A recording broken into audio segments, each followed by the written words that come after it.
Hello. Hello. Wait, I changed my name to Uwe Boll.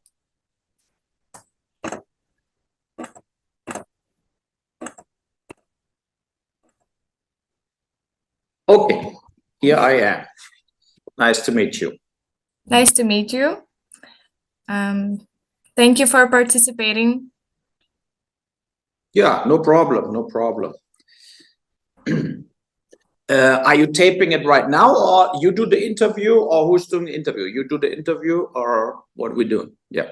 Yeah, we're recording our conversation. Already. Okay, very good. Very good. You're ready? We can start. Yeah. All right. Your views on the history of the Palestine-Israel conflict. Yeah, so that is kind of an endless story, what I personally feel. Since I'm a kid, I see they fighting, and it's of course understandable that two countries in one country or two populations in one country will always have conflict and problems. Israel or Jewish people were a long time in that region for thousands of years, but Arab people too, and Muslim too. So, and for years it worked very well. Then the Second World War came, and after, of course, because of the Jews could not live in Europe anymore. They didn't want to live there anymore after the Holocaust and everything. So they went to Israel and formed their own country, and of course pushed people aside, like took a lot of territory and had the control over the territory in a way.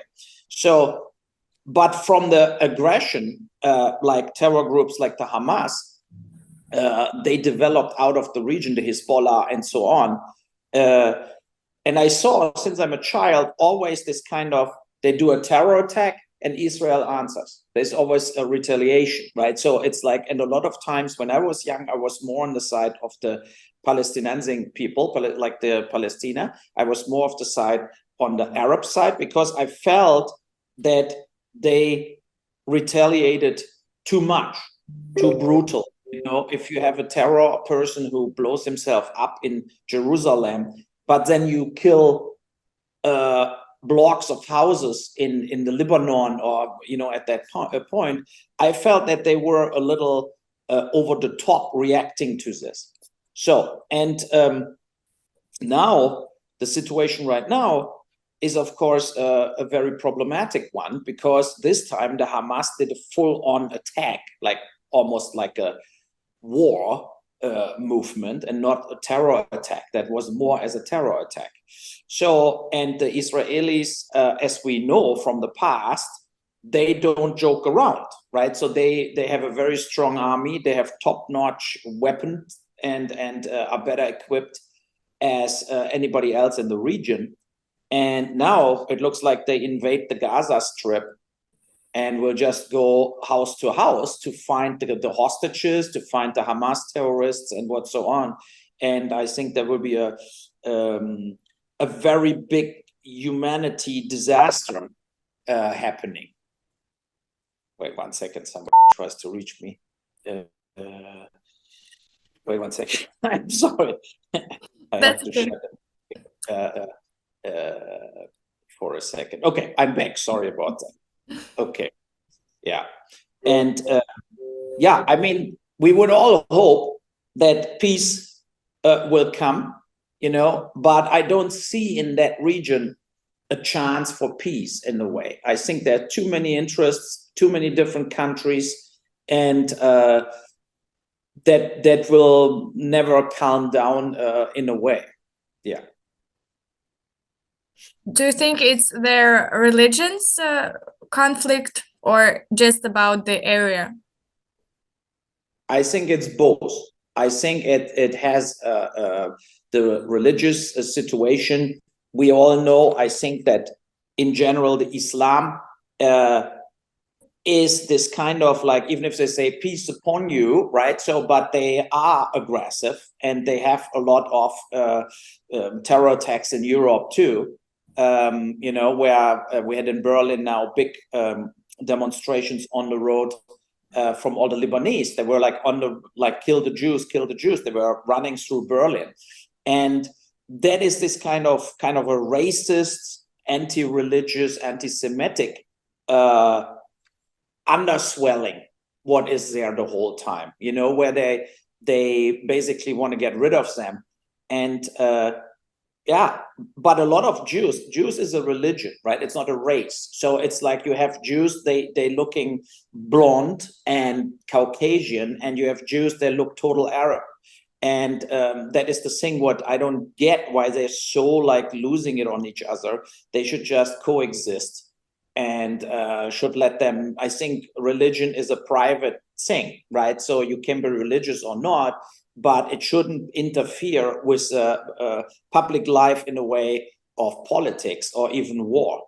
And that is a very bad movement. I think it's better to keep religious out of the political decision making, religion, and but they don't do this. So Israel, of course, is a small country with a strong army, right? With not so many people. So they're very aggressive because they're scared that they're getting wiped out. You know, if Israel would put their weapons down, I'm sure it would get invaded. You know, they would, if they say peace and harmony and we destroy all our weapons and don't defend ourselves anymore, we just believe in peace, I don't think they would survive it. I think they would get like killed. And they know that, and they feel this. And that is the reason they're so, like basically military driven. Every Israeli, I know a lot of Israelis, I know a lot of Jewish people too, right? And they all were in the army. They all know how to handle guns. And it's really like part of the upbringing there to be able to act in a military conflict. Who do you think is to blame for the hostilities in Palestine? Yeah, I mean, I think when the people now, you have the two parts, right? They say the poor civilists in Gaza, they are like, you know, like now suffering, women and children. There are a lot of children. Half of them are children, actually. Yes, that is true, and they shouldn't suffer, and they shouldn't die, and they shouldn't like not have food or water or everything what's happening right now. But on the other hand, it's also the country need to free themselves from the Hamas. You know, like if the terrorists like live upon you in your house, in your basement, they're hiding in schools, they're hiding in hospitals and everywhere. I think that is ridiculous that then the normal population, they should basically give them up. They should raid on them. You know, they should say, look, in my basement are terrorists, so that they don't have to go in every house in the Gaza if they do a land invasion, how it looks like that they will do this now. So, but I think they have also this kind of indirect passive support. You know, they don't want really that what the Israelis are doing to them now. They don't want that. That is, of course, but they also, in a way, are kind of happy if some Israelis die, and they're kind of happy if these attacks worked out and they killed 1,400 Israelis. That is this kind of like where they support this kind of actions, you know. And we, as I said, since 40 years, there's so many situations where attacks were all like this rackets getting shot and shot and shot endlessly. That happened over and over again. And then at one point, Israel is just like bombing 5 houses to the ground as a retaliation. So I don't know how this changes, but it's definitely also about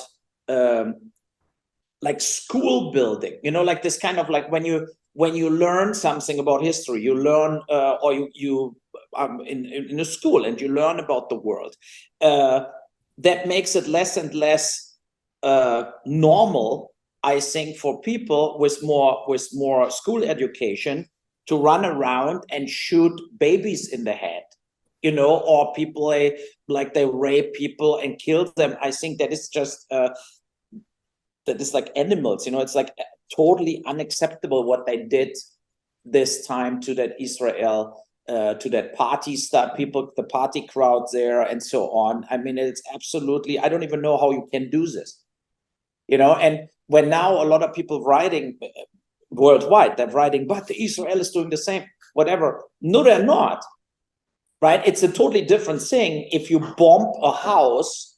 It's my dog, like, barking a little. So, so I have two dogs here. A little one who's barking. Yeah, stop it. Come here. Wait, up, up, up, up, come. He wants your attention, I guess. But I let him out. The other one is sleeping. The bigger one is sleeping. All right.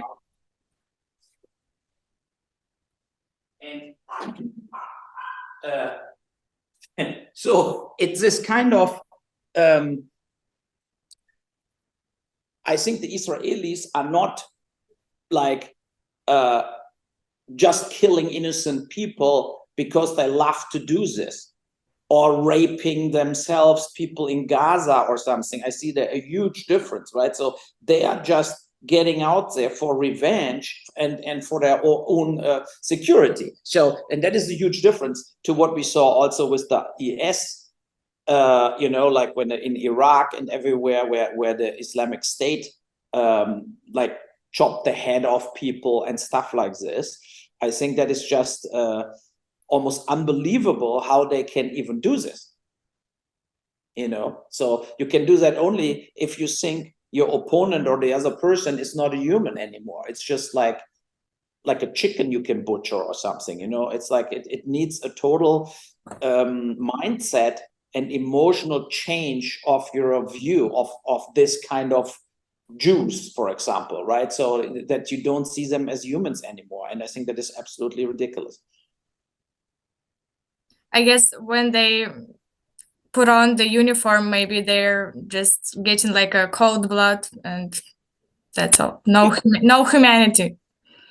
Yes, you know, it's this kind of like, what I mean, in long wars, that always happens to normal soldiers too, right? So when you have the Second World War or something, of course, after 2-3 years in the battlefield, people getting very, very like numb and brutal, you know. So that, but that is a different thing. It's a different thing as to just go to a terror attack and you leave your house, you say goodbye to your own wife and the kids, and then you just kill women and children and stuff like this. It's just insane. So yeah, I mean, it's really a shame that in our times we still have this kind of stuff going. Do you think this conflict can start the World War III? No, not really. I think that could be a huge war in the Middle East, you know, where like the Iran is involved, and Lebanon and Egypt and Israel, the Palestinian people. So that is possible, that more terror will come and more military strikes against it. But I think also from the news from today, they let in some helping aid and food and stuff like this. So I think that Europe and also North America, they're trying to calm it down. And I think also even Putin in Russia tries to calm it down, right? So nobody should be interested to burn down the Middle East and to have a total escalation everywhere. That would be a huge mistake. And I hope they're getting their shit together, basically, you know. But on the other hand, if you push now 2 million people out of the Gaza and Egypt doesn't want them, so where they should go? They were already in a way in a camp. So they have to go back to Gaza after the invasion. If the troops from Israel go in and basically push everybody out, then have to let them back in after, because they were already in a camp in a way. You know, it's this kind of like, that was not, Gaza is not a great free country. It was like this what the Israelis gave them, basically, you know. So it's not the perfect circumstances for the Palestinian people to live in Gaza with 2 million people. But right now there is no other spot. There is no other possibility, and they will have to live with there, and hopefully they can go back there. But can this conflict be solved in your views? It could, but you would need to drop all like racist and religious feelings, you know, and you have to just go human to human.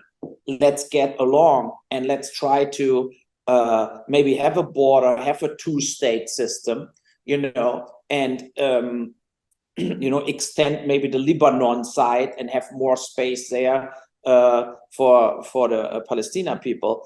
That is the thing. It's like I don't see that happen.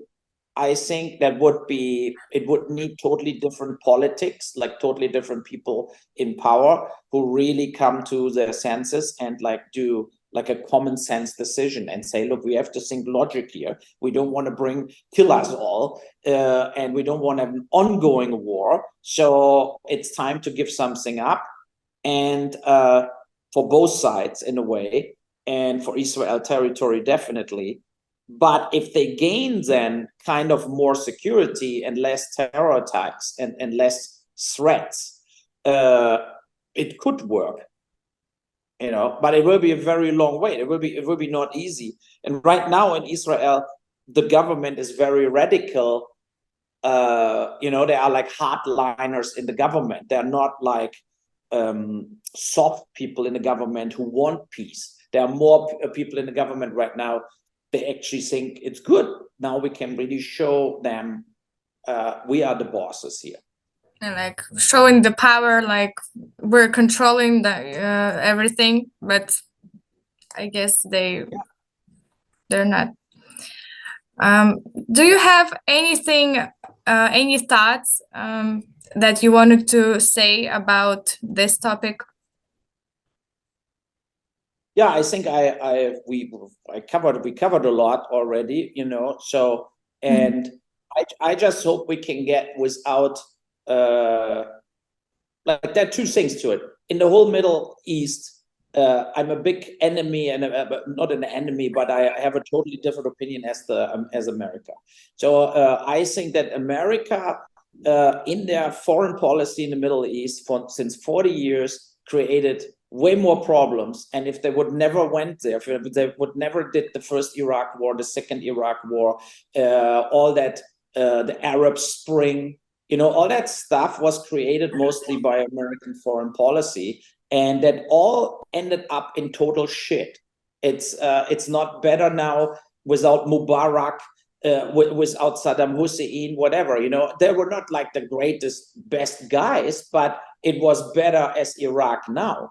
And without the second Iraq war, there would be no ISIS, there would be no like Islamic State terrorism. All of this would never happen. And I think that America should stay out there in the Middle East, and they should have every country decide for themselves, like what government we want. Like what right now it's chaos, and it also was leading to a massive migration stream into Western Europe.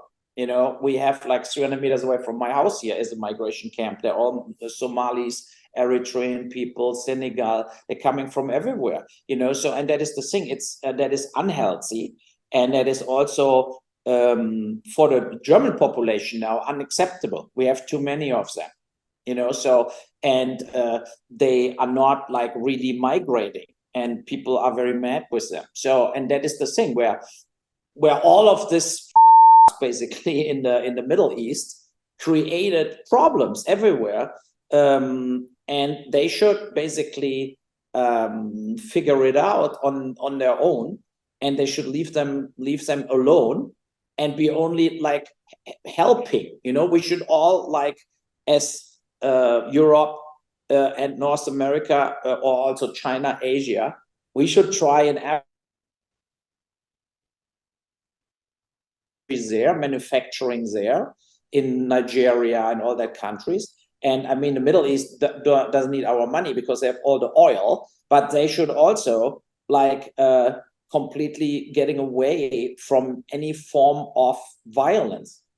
The Saudis should not bomb Yemen, you know, and I mean, that is the thing. They should stop like killing each other and trying to accept like where they should work together. Yeah. Thank you for your views. It's very important to know and hear your voice. And yeah, thanks so much.